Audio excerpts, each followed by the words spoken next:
When the world is still asleep and the sky begins to paint itself with the first glimmers of dawn, there exists a sacred moment few know how to seize. A fleeting instant when the mind is open, receptive, and ready to plant the seeds of destiny. This is the hidden power of morning autosuggestion, the art of awakening not only your body, but also your spirit and your infinite potential. Joseph Murphy taught that the first words, images, and thoughts of the day are not mere mental whims, but direct commands that rewrite your subconscious, shape your reality, and draw opportunities that seem like miracles. This text is your key to turning every sunrise into a ceremony of conscious creation. Prepare to discover phrases, visualizations, and exercises capable of aligning your mind with abundance, health, and love before the sun even reaches its highest point. Because when you plant light at dawn, you harvest gold throughout the day. This is not just another text. It is a sonic ritual to ignite your faith, multiply your energy, and remind you that each new day is an open door to the destiny you deserve. Let the dawn begin, and let your word become reality. Most people start their day in a rush, noise, or distraction. They get up, check their phones, think about obligations, and almost without realizing it, plunge into a mental stream they have not consciously chosen. However, the first 2 hours after waking are the most fertile time of the day to plant ideas. During that interval, the subconscious is open, receptive, and available. The mind has not yet been invaded by external stimuli, and vital energy is at a point of renewal. What you think, affirm, and visualize in those first hours carries more weight than any isolated thought later in the afternoon. That is why what you do at dawn largely determines what you will receive throughout the day. This book is not a collection of motivational phrases, nor an academic treatise on psychology. It is a practical manual of mental training focused on one goal: to help you reprogram your subconscious from the earliest hours of the day to guide your life with purpose. The techniques you will find here require no prior knowledge, money, or special devices. They require decision, practice, and reasoned faith. These are brief formulas, intense visualizations, breathing exercises, mindful walks, nightly recaps, and daily commitments. Each chapter contains instructions, real examples, and true testimonies from ordinary people, employees, homemakers, retirees, young people who transform their finances, health, and mood by applying these principles consistently. I call this practice daytime autosuggestion because it is not about suggesting to others, but about directing your own mind from within. And by doing it regularly, you will see your reality begin to reflect the new light you yourself have ignited. Look no further outside. Your dawn begins within you. Golden dawns, based on the teachings of Joseph Murphy. We've noticed that over 80% of visitors to our channel are not subscribed. You can support this project by pressing the subscribe button and liking the video. Thank you for inspiring us to keep creating more and better content for you. Are you ready to transform your life? Chapter 1. The Mental Law of the Solar Mirror. At the start of the day, when the sunlight begins to filter through your window, a silent but powerful opportunity also begins to filter in, the chance to shape your day, your character, and your destiny. The first words you speak, the images you allow to form in your mind, are like brushstrokes on the canvas of the subconscious. The mind in those early hours is like a calm lake. Every word, every thought falls like a stone, creating ripples that expand throughout the day. And God said, "Let there be light." And there was light. Genesis 1:3. That verse is not just a distant or symbolic story, it is a mental formula. Tomorrow morning you too can say, "To the light," and what will follow is order, clarity, and strength. The solar mirror of your mind. The mental law of the solar mirror teaches that your subconscious mind is like a sensitive and plastic mirror that reflects what you project from your conscious mind, especially when the day begins. What you say with emotion and what you imagine with intention is deeply recorded as a command of creation. An office worker who attended my weekly talks in Los Angeles shared his experience. For years, he had started his day complaining about traffic, murmuring phrases like, "Another day, same old thing," or "They'll never recognize me in this company."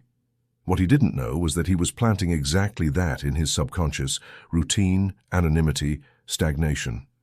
When he understood this law, he changed his morning routine to a formula of autosuggestion. Tomorrow morning, as soon as he woke up, he clearly said, Today, my talent is recognized, my salary increases, and my day is full of opportunities. He visualized his boss shaking his hand, smiling, and handing him an envelope. He did this while calmly observing the morning light for 2 minutes. In 6 weeks, his salary doubled. Was it magic? No, it was mental law correctly applied.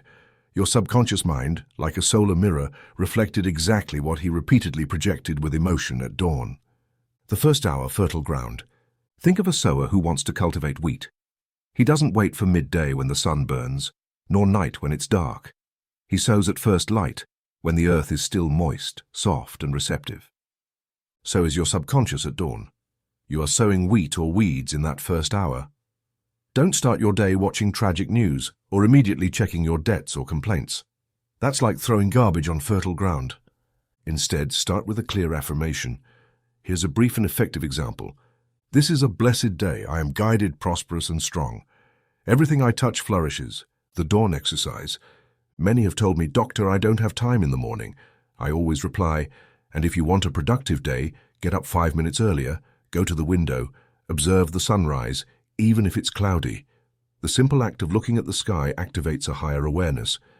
Then repeat your affirmation 3 times slowly, breathing between each repetition. If possible, stand in front of a mirror and look at yourself kindly while doing it. Do this for 30 days. What will happen will be evident. You'll notice more favorable coincidences, more energy, and a strange ease in solving what used to be difficult. Vague desire versus precise decree. Many fail because they think wishing for something is enough. It isn't. Wishing is a start, but a precise decree is what moves the subconscious. Don't say, "I want things to get better for me." Say, "Today everything improves for me. Every situation favors me. I move forward." Do it like the office worker. Charge your formula with emotion as if it were already true. Visualize it. Your word is law to your mind. The solar mirror in the Bible and science. The science of New Thought and current neuroscience agree on one essential fact. The brain has a golden hour of plasticity upon waking. Your subconscious is more influenceable than at any other time of the day. That is why in the Bible, light always symbolizes truth, creation, and awakening. It is no coincidence that the first divine word recorded is a decree of light. You too can turn on that light every morning. Closing the chapter with a practice. Today, right after finishing this chapter, write your morning affirmation. Keep it brief, positive, and direct. Here is a guide. Use the present tense. I am, I have, I receive. Charge it with emotion. Imagine it's already true. Be specific. Mention health, money, peace, love. Then commit to it for 30 days. Do it upon waking with your eyes still half closed. That is the open door of the subconscious. Remember, as a man thinks in his heart, so is he. Proverbs 23:7. And in the first hour of the day, your heart, that is your subconscious mind, is more willing than ever to believe. Make light your ally, project the good, and the solar mirror will return it multiplied. Chapter 2. Autosuggestion versus wishful thinking. Many people have told me, "Doctor, I deeply desire to change my life, but nothing happens." And I always respond with a question. How are you wishing? Are you making a decree or just sighing? There is a big difference between vague wishing and conscious autosuggestion. The first is like a cloud without water. The second is like a seed planted with faith in fertile soil. The illusion of wishful thinking. Wishful thinking is passive longing, hope without direction, that is, resignation. I wish something would change. Maybe someday it will happen to me. I hope everything gets better. This mental attitude produces no results because it contains neither order, conviction, nor a precise image. Autosuggestion, on the other hand, is a vibrational command. It is deliberate thought that penetrates the subconscious and becomes form. It is like shooting an arrow at the target with direction, impulse, and strength. A modern parable, the farmer and the seed. Let me illustrate with a parable I often share in my talks. There was a man who inherited a barren land. Every morning he would look at it and say, "I wish this field would give me corn." He said it standing with his arms crossed. Days, weeks, and months passed. The land remained sterile. Then the man said, "This land is useless. The universe has forgotten me." A neighbor approached and asked, "Have you planted anything?" The man replied, "No, I have only wished very hard." The neighbor laughed and explained, "Wishing is not enough. You must plow, plant, water, tend, and affirm with your actions that there will be a harvest. Your mind is the same. Wishing for health, prosperity, or love without planting specific ideas and nurturing them with emotion is like wanting to harvest without having planted. The power of the repeated formula. A woman from New Jersey wrote to me sharing her experience. For years she had repeated, "I wish my husband would change," but with frustration and resignation in her tone. Nothing happened. I taught her to formulate an autosuggestion. I asked her to write this phrase 10 times every morning. "My husband is kind, understanding, and loving. I bless him and thank him." She said to me, "But it's not true. Wouldn't I be lying?" I replied, "You're not lying. You are planting a new image in the creative reservoir of your mind. He is a reflection of what you hold in your heart." She did it for 30 days. Not only did her perception change, but her husband began to act more tenderly. Her affirmation transformed the mental climate of the home. Autosuggestion worked because it contained direction, emotion, and persistence. The 3 ingredients of effective autosuggestion. For an autosuggestion to be effective, it must include 3 elements. Verbal precision. It must be a brief, clear, positive phrase in the present tense. Don't say, "I want to be healthy," say, "My body radiates perfect health." Daily repetition. Each repetition strengthens the mental groove. Writing or quietly saying it 10 times every morning acts like a chisel on the rock of the subconscious. Felt emotion. Affirm with the conviction that it is already true. Feel it like someone saying, "This is my reality." That emotion is the water that makes the seed germinate. The most common mistake, not believing what you affirm. Many give up because they say, "Doctor, I repeat the phrases, but I don't feel anything." That's normal at first. The subconscious is like dry soil. At first, no sprouts are seen, but if you persevere, the ground begins to soften and respond. You don't need blind faith, only reasoned faith. What is reasoned faith? It's the certainty that mental laws work just like electricity. You don't need to understand how the entire electrical grid works to turn on a lamp. You just need to flip the switch. Written affirmation, the 30-day experiment. I invite you to do a simple experiment. Choose a phrase that represents your current goal. Write it 10 times every morning. Always use the same words in the same order. Then sit for 2 minutes with your eyes closed and visualize that it is already true. For example, if your goal is prosperity, write, "My income constantly increases, everything I do prospers and blesses others." Do this without fail for 30 days. Mark your calendar each time you complete it. If you miss a day, restart. Don't see it as punishment, but as sacred discipline. Water that breaks the rock. A young salesman attending my evening classes in New York told me, "Doctor, I have been repeating affirmations for 6 months and I see no change." I asked if he had stopped repeating them. He said yes. Out of discouragement, I answered, "Autosuggestion does not act like dynamite, but like constant water. A jet of water can drill through rock if it flows without stopping." He started again and didn't stop the flow. 4 months later, he joyfully wrote to me.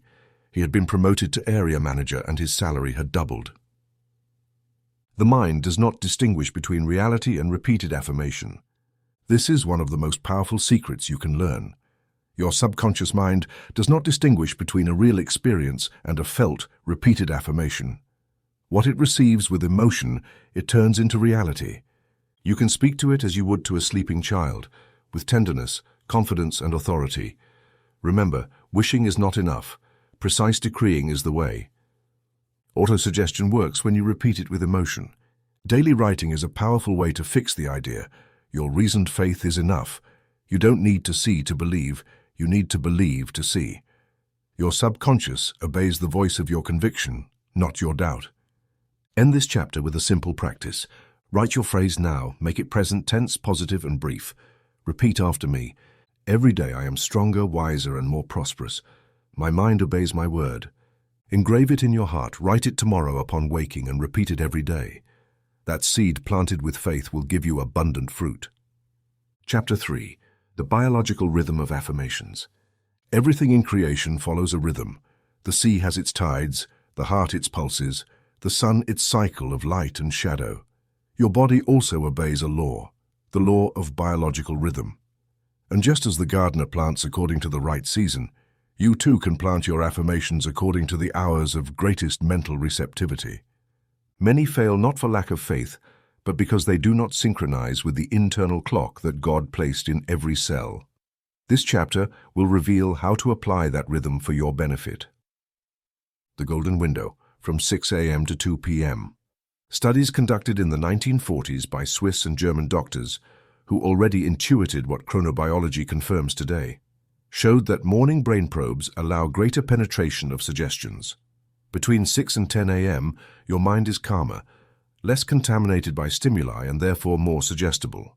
Between 10 a.m. and 2 p.m., the body reaches its peak of motor and digestive energy, but still retains some mental openness. That is why this time frame is ideal to reinforce the morning affirmation with a second boost. An affirmation planted upon waking is like a seed placed in moist soil, but if at noon you reaffirm it as one waters that seed with fresh water, the impression sets, grows, and matures. The mistake of forgetting. Many say their mantra at dawn and then forget it for the rest of the day. But by doing so, they allow external voices, worries, news, and complaints to cancel out that seed. Once is not enough. The subconscious records what is repeated with constancy and rhythm. That is why Jesus said, "Watch and pray without ceasing." He did not mean to repeat empty words, but to sustain sacred focus throughout the day. The affirmative rhythm table.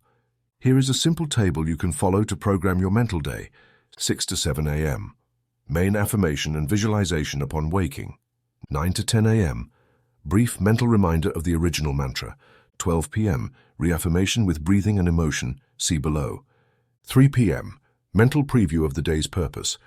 8 to 9 p.m. Grateful recap of achievements at the power of noon.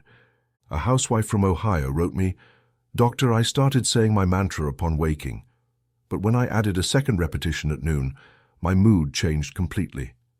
I no longer let lunch stress or fatigue drag me down. It was like a second daily birth." That is exactly what happens. Noon is the second portal of the day. If you use it, you double your power. If you ignore it, your affirmations remain latent. Rhythmic breathing exercise, 2 minutes. Before affirming at noon, do this simple practice. It takes no more than 2 minutes and transforms your internal state. Sit calmly and close your eyes. Inhale while mentally counting to 4. Hold your breath counting to 4. Exhale counting to 4. Remain empty counting to 4. Repeat this cycle 4 times. This square breathing pattern quiets the mind, regulates the pulse, and aligns your energy field. In this state, your affirmation penetrates more deeply. Then, repeat your mantra softly or mentally. Do not rush it, do not treat it like a chore. Do it as if giving your soul a gift of light. Why the body matters, and your subconscious mind is not separate from your body. In fact, it is the body in latent state. Your glands, organs, muscles, all obey mental commands. That is why synchronizing the biological moment with the spiritual moment is not whimsy, but divine science. The mind is the gardener, the body the field. The affirmation is the seed and the schedule the climate. Do not plant in the middle of a hurricane. Plant at dawn, water at noon, review at dusk. The story of the master watchmaker. A reader in Switzerland, an old watchmaker, told me his method. Every day at noon I close my workshop, inhale in front of the big clock and say, "Time and I are in agreement. Everything in my life synchronizes with harmony." Since then, my orders have increased.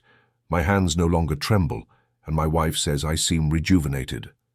That man understood the principle. When your words align with the day's pulse, life cooperates. Remember, your subconscious is most receptive between 6 a.m. and 2 p.m. Repeating an affirmation at noon strengthens the initial decree. The body also listens to words when synchronized with its vital cycle.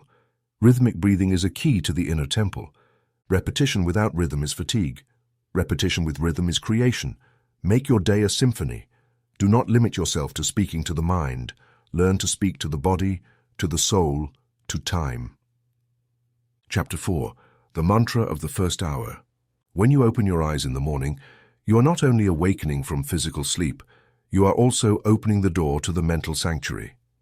It is during this first hour that the subconscious mind is most docile, most malleable, most willing to receive the seed you decide to plant. And the most powerful tool you can use in that moment is what we will call the mantra of the first hour. This is not a magic word. It is a mental command, a verbalized image, a declaration imbued with emotion. This mantra, brief but precise, becomes the rudder of your day. If you choose it with intention, your day will sail in a clear direction. If you leave it to chance, the tides of external circumstances will take control. What is a mantra? A mantra is a simple affirmative phrase stated in the present tense that encapsulates your purpose or desired state. But it is not enough to repeat it mechanically. You must breathe life into it, visualize it, feel it, accept it as a truth already fulfilled. I have known men who transformed their finances simply by repeating every morning upon waking, "Each day I am guided toward greater income and harmony," and women who changed years of emotional loneliness with phrases like, "I radiate love and love finds me easily." How to choose your mantra? The subconscious mind responds more powerfully to short phrases. It does not need explanation, only direction.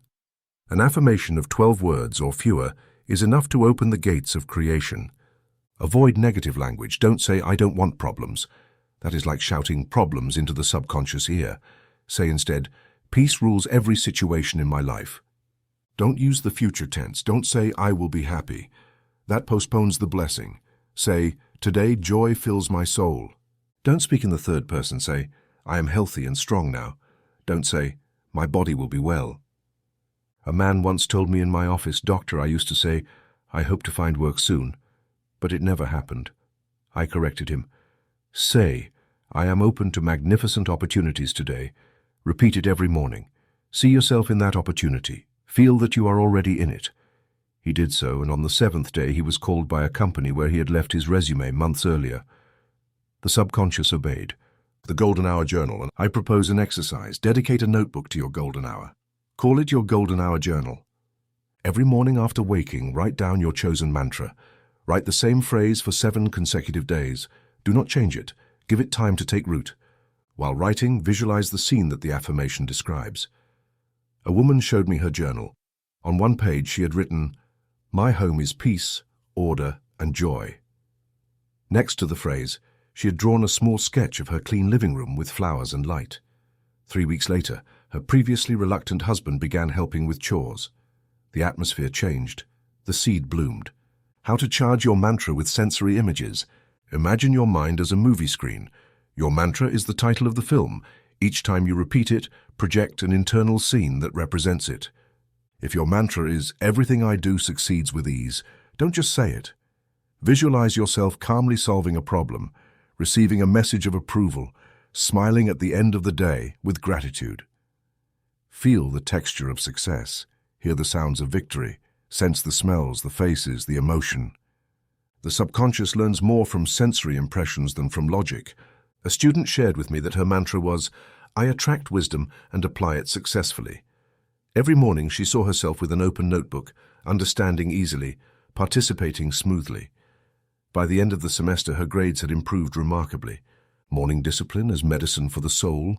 Morning repetition of a mantra is more effective than any chemical remedy for the spirit. It is like taking a spiritual elixir. It is preventive medicine against discouragement, doubt, and distraction. Don't wait to feel good to affirm it. Affirming it is what generates well-being. A woman with severe depression began declaring, "I am surrounded by light, love, and strength." At first, she cried when saying it. She didn't believe it, but she persisted. After 15 days, the crying lessened.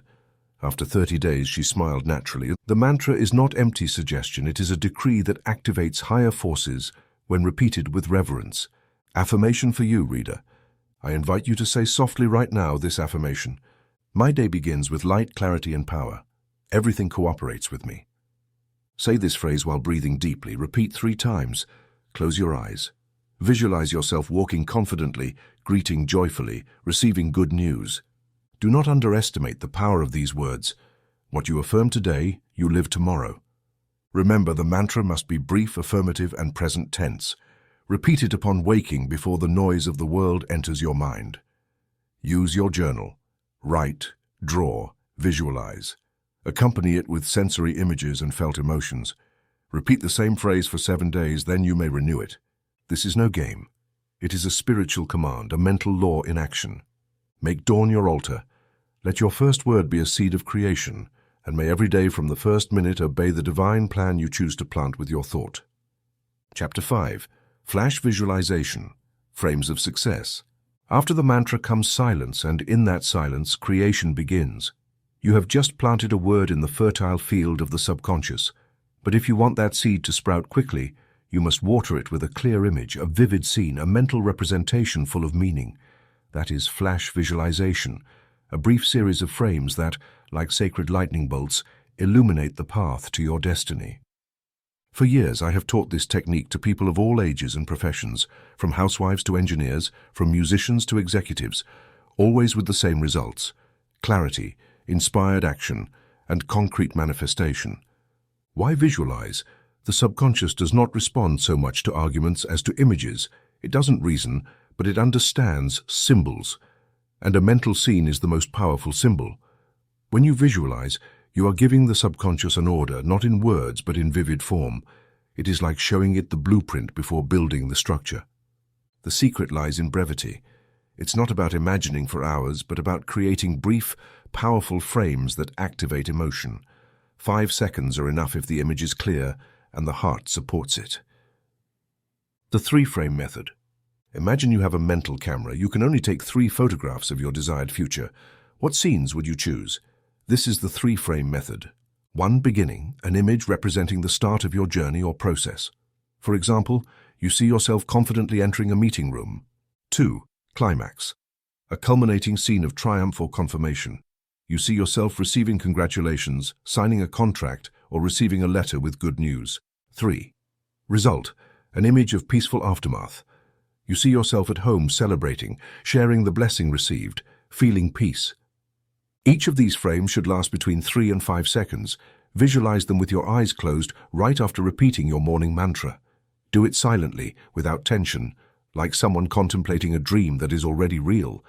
The testimony of the mechanic. A young mechanic in Chicago wrote me with gratitude. She told me she had been repeating affirmations for years, but her work conditions never changed. I taught her this flash visualization technique. Her mantra was, "My talent is recognized. I advance with grace and success." I asked her that after repeating it every morning, she close her eyes and see these 3 scenes. 1. Her entering her boss's office with a folder in hand. 2. Her boss saying, "I've noticed your work. We want to give you a new position." 3. Her having lunch with a friend, sharing the good news and laughing together. For 3 weeks, she faithfully repeated this exercise every morning before coffee. At the end of the 3rd week, the unexpected happened. A supervisor was transferred, and her boss called her to take on new responsibilities. Her salary increased by 40%. She wrote me, "Doctor, it was like reliving the images I had been seeing. It was the same office, the same folder, the same phrase. They gave me exactly what I imagined. It wasn't coincidence, it was law." How to intensify the frames? Your mind responds better when you engage the senses. So when visualizing, notice colors, clothing, gestures. Hear voices, sounds of the environment. Feel temperature, weight of objects, human touch. Sense the emotion. What does achieving it feel like? How does your heart vibrate? Don't try to make it perfect. Make it vivid. You don't have to see it like a movie. Just feel that you are there. A merchant told me he couldn't visualize. I asked him to close his eyes and imagine biting a lemon. Instantly, he scrunched his face. I said, "Your body reacted even though there was no lemon." That is visualization. Use that same pathway to project success. Close the ritual with gratitude. After visualizing your 3 frames, say mentally, "Thank you, because it is already mine." That phrase seals the impression. It's like watering the seed with holy water. Then open your eyes, get up. Act as if the day already contains that victory. Your attitude will be different. Your voice will change. Doors will open because you have opened them from within. Remember, visualizing is not daydreaming. It is programming with intention. The subconscious grasps images faster than words. 3 well-felt scenes have more power than 100 empty ideas. You don't need artistic talent, just sincere desire. 5 seconds of a clear image are worth more than hours of doubt. This flash visualization technique is the bridge between your mantra and your manifestation. The mantra launches the command. The image molds the form. Both work in harmony. Make each morning a little inner cinema. Project your success. Feel your joy. Then step into the world with the certainty that what you have visualized is on its way. Chapter 6. The bathroom mirror as a psychological screen. The bathroom is not just a physical space for hygiene. It can become a spiritual sanctuary, a laboratory of inner transfiguration. Before that mirror that reflects you each morning, you have the opportunity to speak to your true self, to establish a new contract with your subconscious mind, and to shape the image the world will receive from you. Most people look at the mirror to check their hairstyle, makeup, age, wrinkles, or dark circles. But you, who now know the mental law, will look at that mirror with new eyes, not to criticize yourself, but to reaffirm yourself. Not to detect flaws, but to project perfection. That mirror can be your psychological screen, and what you project on it will be the image the world ends up seeing in you. The mirror as an altar of affirmation. Every morning as you wash your face or brush your teeth, you stand before the most powerful metaphor of the subconscious, your own image. And this is where you must plant the new truth. Don't repeat, as many do, phrases like, "I look so tired, I sleep badly, I'm the same as yesterday." That is not just commentary, it is a decree. Every word you say in front of the mirror is an order the subconscious takes without question. Remember, it does not reason, it obeys. Just as a projector throws light onto a blank screen, you project your mental state onto the mirror. And if that projection is deliberate, affirmative, and powerful, what you receive back is a reinforced, energized, blessed image. The ritual: look, speak, feel. Look at yourself, breathe deeply. Accept what you see, but don't stop there. Declare what you want to see. Don't say it from memory or without emotion. Speak your phrases with a clear voice, with heartfelt intention, with the tone of someone declaring a truth. You're not only talking to yourself, you are speaking to your destiny, your body, your cells, your aura. I share with you a mirror prayer inspired by the Psalms for you to say every morning while looking deeply into your eyes. I'm wonderfully made. I am the masterpiece of the Most High. The beauty of divine harmony flows in my face. The light of God shines in my eyes. I am filled with peace, strength, and grace, and I lack nothing. All I need I attract with love. If you repeat this prayer for 20 days, you will begin to see subtle transformations in your gaze, your posture, and how others treat you, because you no longer look to verify, you look to direct. You do not confirm what you are, you build what you will be. The sheet next to the mirror. Many of my readers have told me, "Doctor, at first I forget what to say." That's why I created a tear-off sheet with positive decrees to stick next to the bathroom mirror.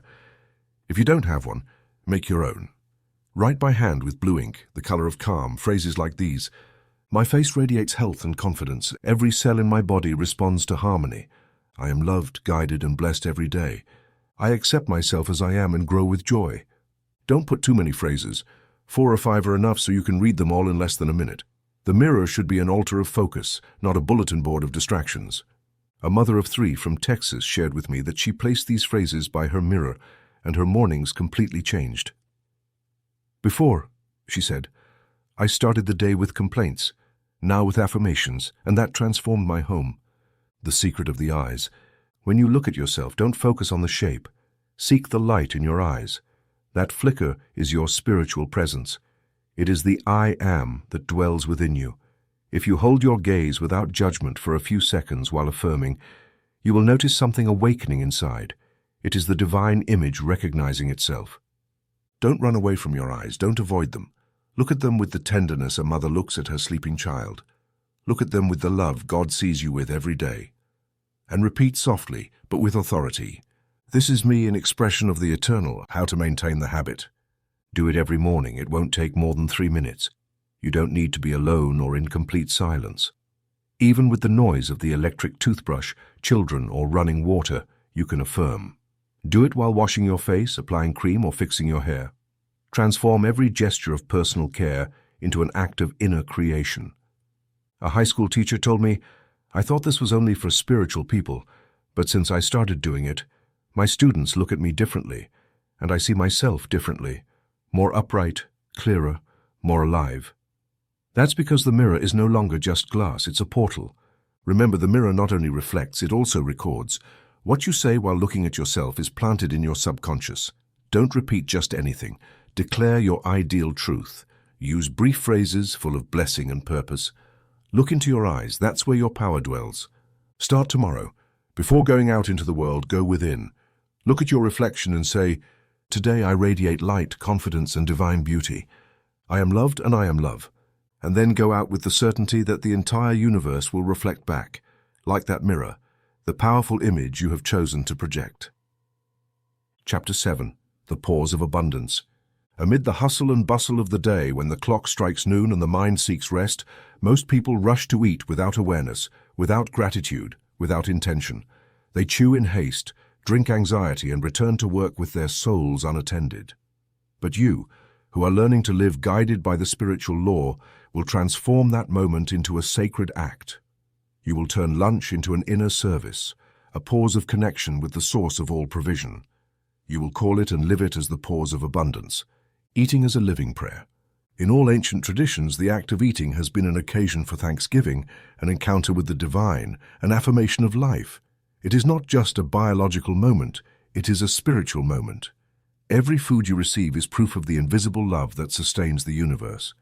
But what many don't know is that this moment can also be used to bless your goals. Just as you bless the bread, you can bless your plans. Just as you digest nutrients, you can assimilate new beliefs. Your subconscious, in that moment of pause and reception, is especially open. A businesswoman from Arizona wrote to me, "Doctor, I started using lunch as a ritual. Before every meal I would say, 'Thank you for this provision and for the clients on their way.' Within a month, my revenue doubled." What she did was connect physical nourishment with mental nourishment, and that activates a law of multiplication. The 30-second gratitude formula. You don't need long prayers or elaborate phrases. What you need is presence and feeling.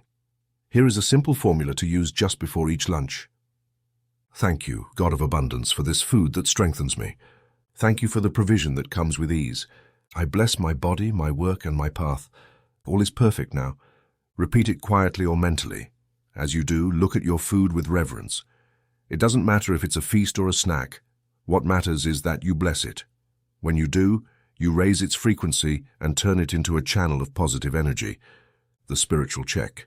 I invite you to a mental game that transforms lunch into an act of creation, the spiritual check. Imagine that every day as you sit down to eat, you are signing a check from the universe in your favor. You do it with your intention, your word, and your inner image. A young musician told me that for months before every meal, he visualized a check with his name, a specific amount, and the phrase, "paid for artistic services." He looked at it with closed eyes for 10 seconds. He felt himself receiving it, mentally signing it. 3 months later, an advertising company hired him to compose jingles. The amount of his first payment matched the amount he had visualized. His lunch was his altar. Do the same. Visualize a check with your name. It doesn't matter if you don't believe it at first. Persist. The subconscious doesn't need evidence, only repetition. Lunch is reprogramming. By noon, your mind has been through various situations, completed tasks, received messages, perhaps tensions. It is the ideal moment to reset your frequency, return to your center, remember who you are. Don't eat in front of the phone, don't eat complaining, don't eat rushing. Eat as one who receives a sacrament. Eat as one who drinks abundance. While chewing, you can mentally repeat phrases like, "This food nourishes my body and my success. My day fills with new blessings. Everything advances in my favor with grace and ease." A secretary who consulted me in Buenos Aires said, "I started eating with affirmations and feeling in control of my day. I no longer come back from lunch tired but renewed." That is the effect. The pause becomes power. Eating with gratitude opens doors. Remember that abundance does not begin when you receive large sums, but when you sincerely thank for what you have. Gratitude is the magnet for good. Jesus, before multiplying the loaves, gave thanks. He did not ask, he did not complain, he gave thanks. That is the secret of multiplication. Do the same. Every day at lunch, give thanks for the visible and the invisible. Thank the plate, but also the idea. Thank the bite, but also the intuition that will come. Remember, lunch is not just a physical pause, it is a spiritual opportunity. Use a brief prayer of gratitude before eating. Visualize a check with your name as a mental act of prosperity. Repeat phrases while eating to strengthen your day. Don't eat with guilt or hurry. Eat with faith and presence. Make your midday a sacred moment. Nourish your body, yes, but also your vision. Let every bite be a reminder that the universe supports you, provides for you, and conspires in your favor. Chapter 8. Walking Affirmations. The mind connects to the body, and the body in turn records what the mind dictates. This is an ancient principle known by sages and mystics, and now science is beginning to confirm it. When you walk affirming, you reinforce the mental impression with physical movement. In other words, you anchor the idea in your biology. The affirmation stops being just a floating concept and becomes energy in action. Walking while repeating decrees is one of the most powerful practices you can incorporate into your day. You don't need extra time or a special place. You only need intention, presence, and a phrase planted with faith. Movement as a mental amplifier. The human body, when moving rhythmically, generates an internal resonance that facilitates the imprinting of new ideas. That's why soldiers march in step. Pilgrims repeat chants as they walk, and ancient sages recited mantras while taking circular steps around a temple or a tree. When you walk, especially at a steady pace, your mind enters a receptive state. Ideas spoken in that state, even softly or mentally, penetrate more deeply. A daily walk of 600 steps, about 10 minutes, is enough to plant decrees with strength. You can do it in your backyard, on a quiet street, in your building's hallway, or even in the park during lunch hour. The case of Henry Ford. Henry Ford, the famous American industrialist, used to walk at dusk repeating biblical psalms mentally. A journalist who interviewed him asked why he did it. Ford replied, "When I walk, my ideas walk with me. When I recite truths, the right ideas come to me. Those walks are my invisible laboratory." This man, without formal academic training, revolutionized the industry with a practice as simple as walking with faith. His success was born not from diplomas but from prior discipline. How to do a walking affirmation. Stand up, stand firmly, breathe deeply. Choose your phrase. It should be clear, in the present tense, positive. For example, I'm guided with clarity. Everything cooperates with me. I walk toward success with sure steps. My mind and body are in perfect harmony. Start walking, take calm steps. As you do, repeat your affirmation every 2 or 3 steps. You can say it softly or internally. What matters is not the volume, but the feeling. Feel that each step is an act of faith. Each step anchors the phrase in your cells. Each step makes real what you are declaring. If you get distracted, start again. If you doubt, affirm again.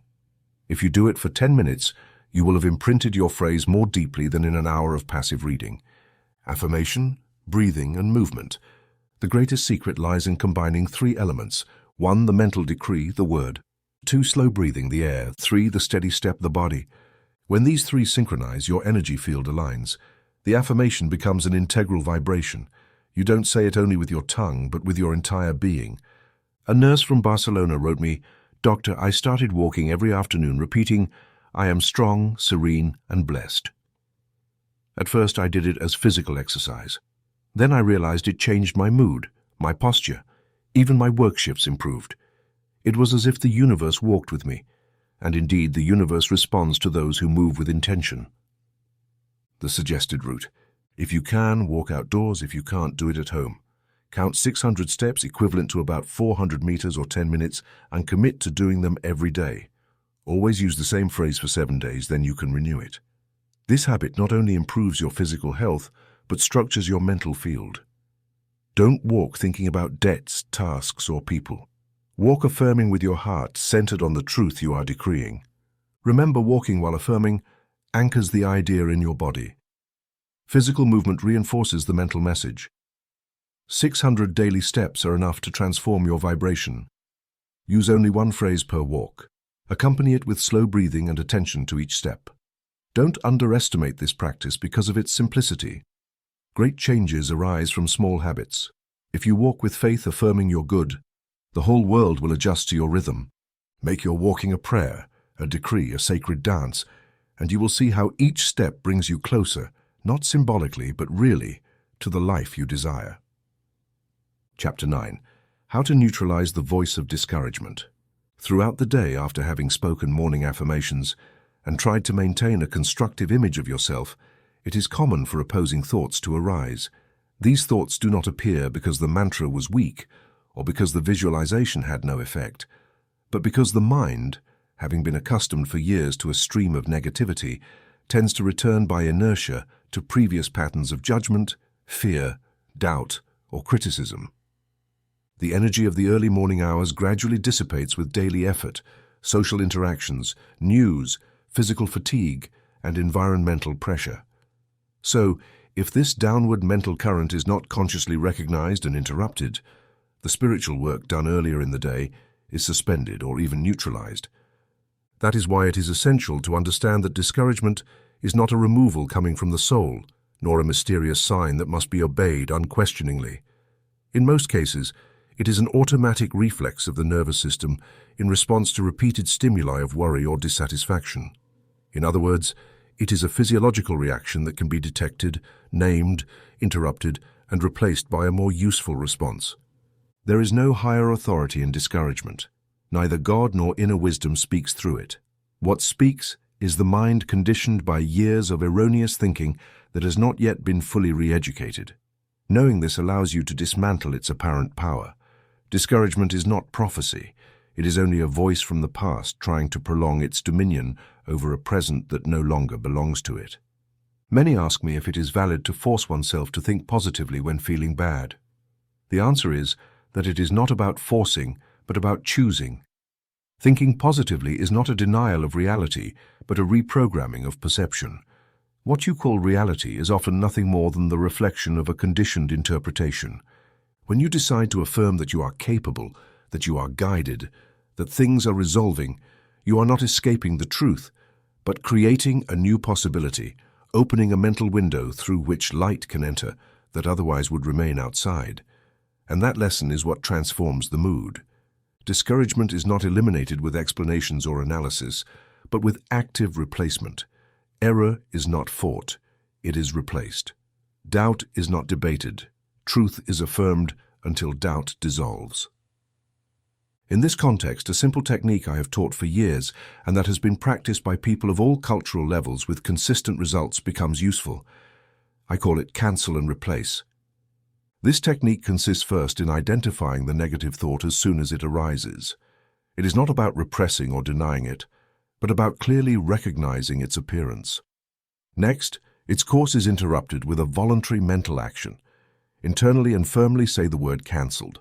This command cuts the mental stream. Then breathe deeply 3 times with awareness of each inhalation and exhalation, as if ventilating the soul. Finally, formulate a new affirmative, positive, simple phrase to take the place of the previous one. This phrase does not need to be poetic or brilliant, just truthful and constructive.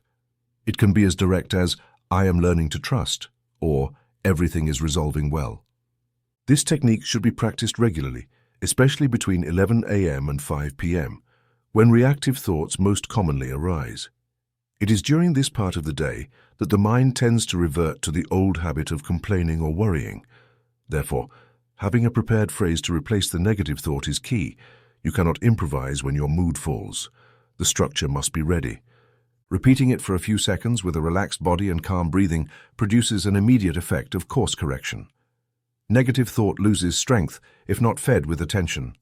At the same time, the new idea, calmly reaffirmed, begins to generate a new vibration that counteracts the momentum of error. A woman who worked as a telephone operator in a hospital once wrote me to thank me for this technique. She told me that since adolescence, she suffered from a constant habit of self-criticism. Every minor mistake at work, every delay, every comment she received was interpreted by her as a personal failure. Although she repeated affirmations in the morning, she felt that before noon she was again invaded by thoughts of insufficiency. I then suggested she apply the cancel and replace technique every time she identified one of those thoughts. At first, she did it with doubts. It seemed naive, but she persisted. After 3 weeks, she wrote me a new letter. "Doctor, not only did my anxiety decrease, but I began to notice how my colleagues treated me more kindly. It was as if they had also stopped criticizing me, when in reality, I had stopped criticizing myself."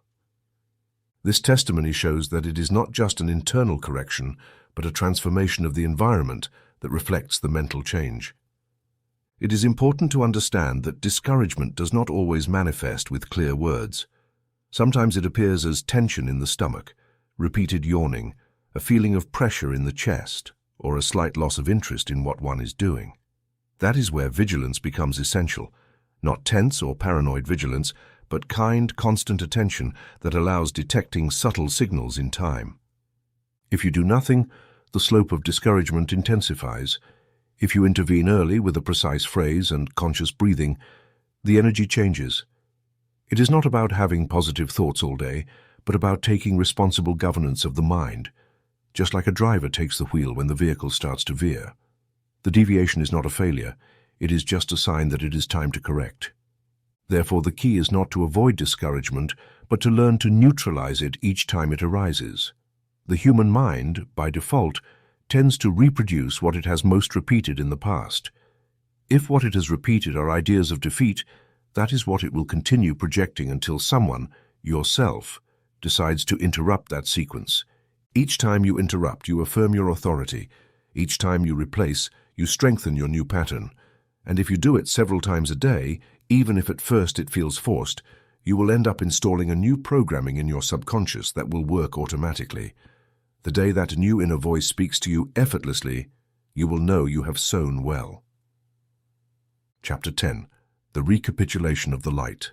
Each day, regardless of how it unfolds, concludes with a crucial moment that most people overlook, the moment of dusk.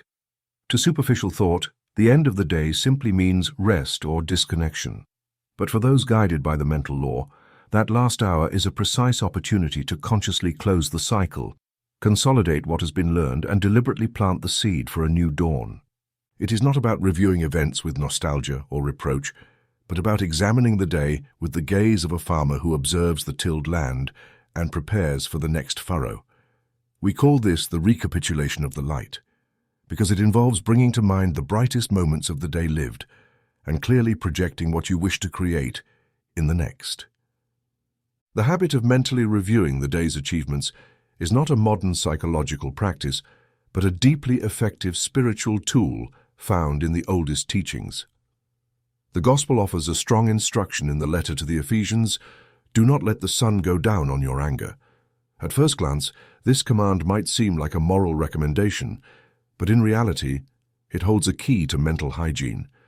Do not carry into the night any emotion you do not want to see multiplied upon waking. Anger, guilt, frustration, if they are not recognized and transmuted before sleep, tend to settle into the subconscious and manifest as restlessness, insomnia, nightmares, or emotional confusion the next day. Conversely, if the mind is calmed before sleep and the heart is reoriented to gratitude, rest becomes restorative and awakening much more fertile. The process of nightly recapitulation should be done in order and without haste. It is not an abstract meditation or passive divination, but a concrete exercise of evaluation and planting. I propose a simple structure that can be applied every night: the mental log of 3 successes, 1 lesson. This method first consists of identifying 3 actions, events, or decisions that were positive during the day. They do not have to be great achievements, just results that generated a desired outcome, a constructive emotion, or a step in the right direction. It might be sending a pending email, staying calm during a difficult conversation, or dedicating 5 minutes to conscious breathing. What matters is recognizing it as a success, because that reinforces the mental pattern of self-efficacy and self-worth. Once the 3 successes are mentally recorded, you move on to the second part, identifying 1 lesson. This is not a complaint or self-criticism, but a calm formulation of a learning. Instead of saying, "This is bad," say, "This shows me I can improve in this way." This form of language avoids judgment and facilitates integrating the learning without generating guilt. For example, "Today I realized I need to plan my responses better when interrupted," or "I noticed my energy drops when I postpone simple tasks." This single, clearly stated lesson becomes the seed planted in the subconscious during sleep. A primary school teacher told me she started practicing this method every night after hearing about it in one of my seminars. At first, she struggled to find 3 successes because her mind focused only on what was pending, but with practice, she began noticing small wins that previously went unnoticed. Now, she told me, "I sleep with a peace I haven't felt in years, and my mornings no longer start with anxiety." This change didn't come from physical rest, but from conscious recapitulation. It is important to emphasize that this practice does not require paper or pen, although writing in a dedicated notebook can be helpful if desired. What matters is that the review is done with presence, without distractions, and with the willingness to integrate the day as a valuable experience. If every day ends with gratitude and a clear decision to improve, then there are no lost days, only sown days. The energy accumulated in a week of conscious recapitulations equals what many fail to achieve in months of aimless searching. After this exercise, it is recommended to close the day with a brief affirmation summarizing the intention for the next day. It can be something as simple as, "Tomorrow, I will act with clarity and joy," or "My mind is renewed in rest." While repeating this phrase 3 times with closed eyes serves as a final instruction to the subconscious, which will work during sleep in alignment with that command. In this way, the day does not end with sleep. Internally, it continues gestating ideas, ordering images, reconfiguring mental associations that will manifest more easily upon waking. Night should not be seen as an endpoint, but as a hinge. To recapitulate is not to look back with judgment, but to look from the present with awareness. What you decide to declare at the end of the day is exactly what will be projected as the initial state of the coming day. Just as the farmer observes the field at dusk to prepare for the next day's sowing, so can you use the last hour of light to prepare inwardly the fruits of your tomorrow. Chapter 11. The 30-Day Compound Effect. One of the most overlooked laws of creative thinking is that power does not lie so much in the intensity of a single act, but in the disciplined repetition of small acts over time.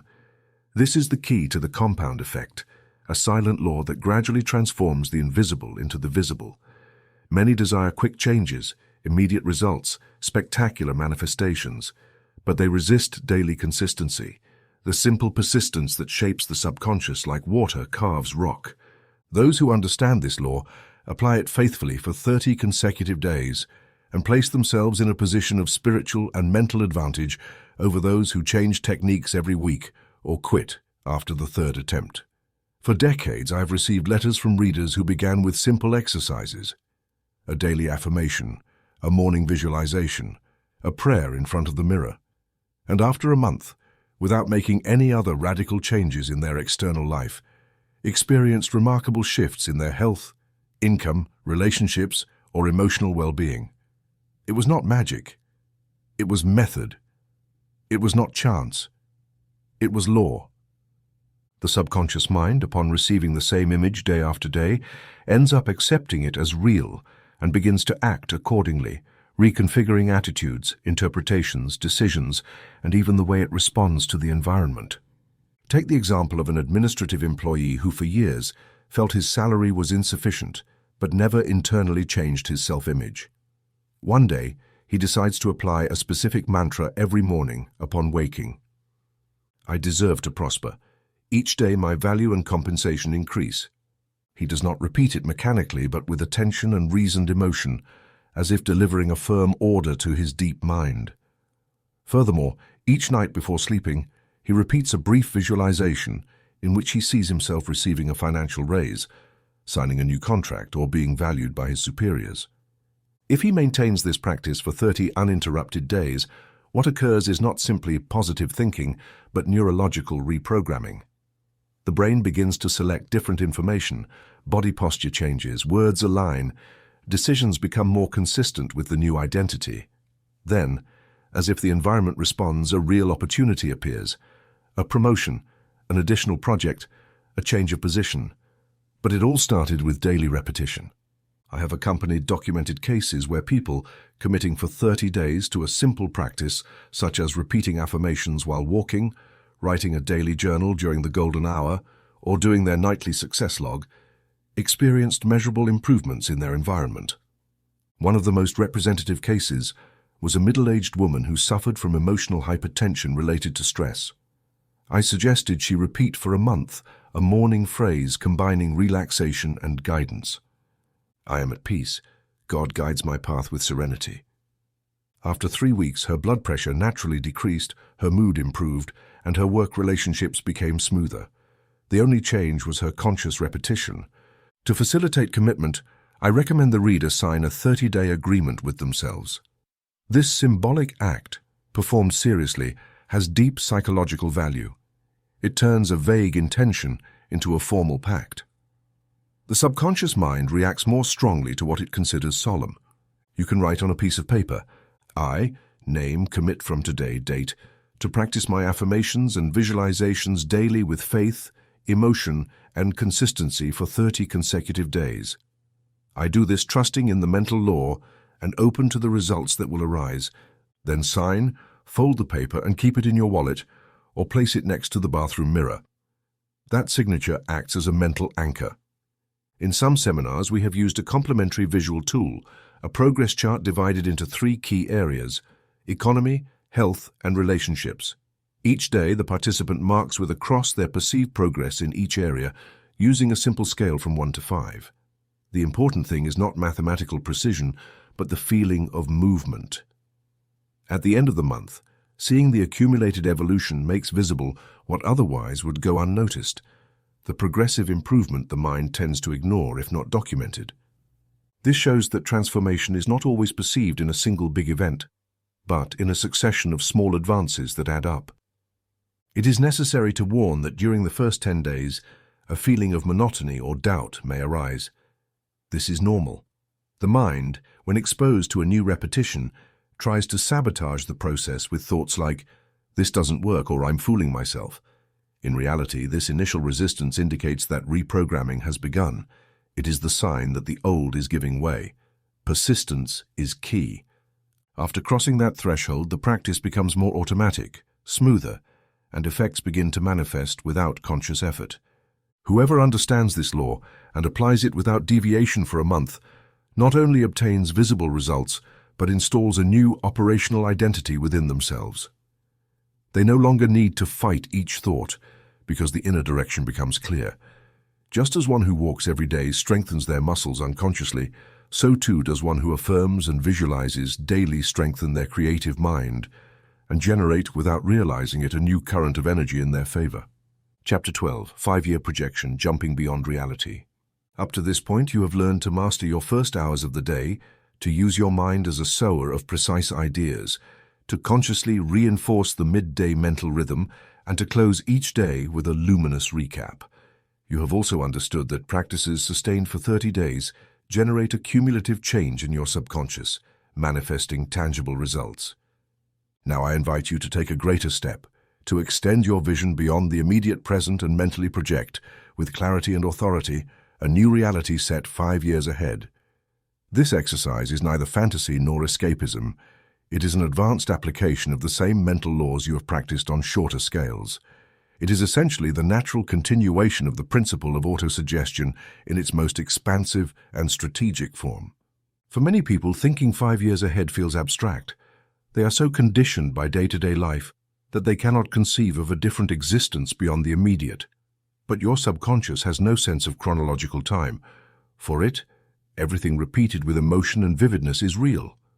And if you describe a desired future life in detailed words and regularly repeat that description, the subconscious will begin to act in harmony with that image, guiding your steps, attracting people, filtering opportunities, and reorganizing your environment to bring you closer to that reality. What is future for the conscious mind is an incubated present for the subconscious. The most effective tool to achieve this is the Letter from the Future exercise. It consists of writing a letter dated exactly 5 years from now, as if you were already living in that time, describing how your life is at that stage. It must be written in the present tense, as if everything is happening now. It should include concrete details: the city where you live, your occupation, your surroundings, your income, your health condition, your relationships with others. It should not be a wish list or a statement of intentions, but a direct and affirmative account of facts. For example, today is July 19th, 2030. I wake up in my house by the sea with the breeze flowing through the window. I work from my studio as an online therapist. I have clients in 3 countries. My income exceeds what it was 5 years ago. My body is strong, agile, and calm. My family is united. I feel alive, useful, and at peace. This type of writing acts as deep programming. Each time you reread that letter, your subconscious reinforces the neural pathways that will make that life viable. You do not need to know how it will manifest. You do not need to understand every step. What you need is to hold the image with reasoned faith, emotional consistency, and readiness to act in alignment with it. Concrete opportunities will arise as a consequence of this invisible sowing. To illustrate this practice, I want to share the case of a war veteran who wrote to me from North Carolina. After years of instability, professional aimlessness, and emotional deterioration, he decided to write his letter from the future. In it, he described living in another country with his own graphic design business, collaborating with social foundations. For several months, he read that letter every morning as part of his ritual. He began taking free online courses, redesigned his resume, and applied for remote opportunities. After 17 months, he was offered a scholarship to move to Canada. There, he founded a small digital agency that 5 years later serves clients in the United States and Europe. What once seemed unlikely was the logical result of a mind that refused to keep repeating the past. It is important to highlight that the letter is not a motivational illusion. It is not written just to feel good, but to create a mental plan that later translates into coherent decisions. What the subconscious cannot imagine, it cannot create. What it imagines repeatedly ends up building through natural channels. The letter then acts as the architectural blueprint of a future work. You are both the architect and the builder. And the universe is the available land, always willing to cooperate when the vision is clear. To sustain this exercise, I recommend reading the letter once a day, preferably in the morning or before sleeping, in a calm state. It is not necessary to read it aloud, though you may. The important thing is to feel what it describes as if it were already real. After a few weeks, the letter will begin to feel less distant and more familiar. That is the sign the subconscious is accepting the new mold. It is also valid to update the letter every 6 months, adjusting some details as you evolve. The essential thing is to maintain the core, a consciously chosen life, sustained by a coherent mental image. It is not about imposing a fixed blueprint on the universe, but offering it a direction to move toward. At this point in the book, you have already cultivated the tools necessary to make this leap. You do not need to change everything immediately or give up what you have, but you can start today to design, from within, a new version of your existence guided by the principles you have learned. Clarity of intention, elevated emotion, disciplined repetition. External transformation will be the logical consequence of this internal preparation. Epilogue of the inner sun that never sets. By reaching the end of this book, you do not conclude a course or close a theory. You inaugurate a way of living. You have been guided step by step along a path of mental order with one purpose: to remind you that you are the starting point of all creation. There is no fixed reality that cannot be transformed, no habit that cannot be replaced, no external circumstance that does not eventually respond to a new mental directive planted with consistency. The principles you have practiced are not abstract ideas or religious beliefs. They are laws governing the human soul, as precise as the laws of electromagnetism, as reliable as those of plant growth. You have learned to use them with a particular instrument, daytime autosuggestion, the ability to reconfigure your mind every morning to generate visible results throughout the day. This simple yet profound practice rests on 3 immovable pillars: clarity of intention, elevated emotion, and disciplined repetition. Each plays an essential role. Clarity of intention is the compass. Without it, the mind scatters, desires contradict, and energy dissolves. When you define exactly what you want to experience, not in terms of lack, but in direct, positive affirmations, you give the subconscious a mold to respond to. No architect starts a work without a blueprint. No gardener plants without deciding what to harvest. Neither can you advance without knowing with certainty what you want to create. Elevated emotion is the fuel. Repeating phrases without feeling is like sending letters without an address. It is the receptive vibration that impregnates the idea into the subconscious. You do not need to dramatize or exaggerate. It is enough to feel for a few seconds that what you affirm makes sense to you, that you believe it possible, that it resonates within you. The subconscious does not respond to empty formulas, but to declarations charged with inner life. Disciplined repetition is the continuous sowing. It is not enough to affirm once or visualize a change for a week. Just as the body strengthens with constant exercise, the mind restructures with daily acts of self-programming. Every morning when you practice your mantra, your flash visualization, your affirmation before the mirror, you are instructing your mind in a new direction. Every midday, when you take your gratitude pause or your affirmative walk, you reinforce that path. Every night, when you recap your successes and sow a new lesson, you prepare the ground for the next day to be even more fertile. And yet all this is not an end in itself, but a means. The true fruit of this practice is not just improving your income, health, or relationships, although that will surely happen. The greater fruit is the awakening of your inner power, the certainty that you can guide your life with conscious direction. That certainty transforms your posture, your language, your gaze. It effortlessly makes you a reference, someone who radiates order and possibility. Here is where your responsibility begins, because whoever has learned to light their own light is called to help others find theirs, not with impositions, my brothers, but with the silent example of a life flowing with purpose. Thus you become what I call a herald of the dawn, a person who carries the awareness of the new day, who plants elevated ideas in their environment, who blesses those around them with their thoughts, who teaches, if asked, what they have learned to practice. You do not need to form a school or preach publicly. It is enough to apply the principles in your daily life with coherence and joy, and to be available for anyone who asks how you achieved that change. Then you can answer simply, each day I sowed a new idea and harvested step by step a new reality. Remember, the inner sun does not depend on external weather, does not set with difficulties, does not go out because of others' doubts. It is a permanent creative focus that shines from your disciplined mind. If you choose each day to connect with it, nurture it with affirmations, kindle it with emotion, direct it with clear intention, you will live in a perpetual dawn. Not because there is no night, but because your consciousness will have learned to illuminate it from within. Thus ends this path, and thus begins the true journey. You are no longer a spectator of the world. You are a sower of light. May your word be seed, your intention be compass, your mind be temple, and may each day you find a new way to say, at dawn let there be light,